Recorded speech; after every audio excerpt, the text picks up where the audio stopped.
నాయకులకి వైఎస్ఆర్సీపీ పార్టీ నాయకులకి కార్యకర్తలకి మిత్రులకి అందరికీ కూడా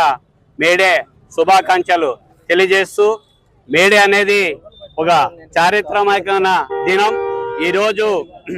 గొడ్డు చాకిరీ మేము చేయలేమని చెప్పి పనిముట్లు కిందికేసి చికాగో అనే ఒక పట్టణంలో ఒక మార్కెట్లో బలవంతంగా పనులు చేపిస్తుంటే వాళ్ళు ర్యాలీలు చేసి సాధించుకున్నటువంటి దినమే మేడే అని చెప్పి తెలియజేస్తున్నాం. అంతేకాదు ఈరోజు ఎన్డీఏ కూటమి అధికారంలోకి వచ్చిన తర్వాత ఆ కార్మికులకి వ్యతిరేకంగా చట్టాలు తీసుకొచ్చి 8 గంటల పని దినాన్ని 10 గంటలు చేస్తూ మరి జీతాలు కూడా వాళ్ళని కొదవేసి వాళ్ళని ఇబ్బంది పెట్టడం జరుగుతుంది. మరి అంతేకాదు గతంలో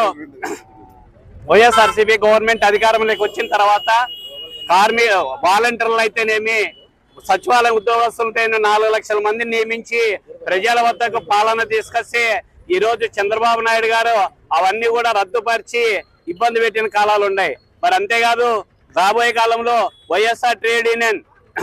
ఈ ప్రజల పక్షాన కార్మికుల పక్షాన పోరాటాలు చేసి వాళ్ళకి మద్దతుగా ఉంటుందని చెప్పి తెలియజేస్తూ ఈ రోజు ఈ యొక్క కార్యక్రమానికి విచ్చేసినటువంటి నాయకులకి వైఎస్ఆర్సీపీ పార్టీ నాయకులకి కార్మికులకి కార్యకర్తలకి మరి ప్రజాప్రతినిధులకి మళ్ళీ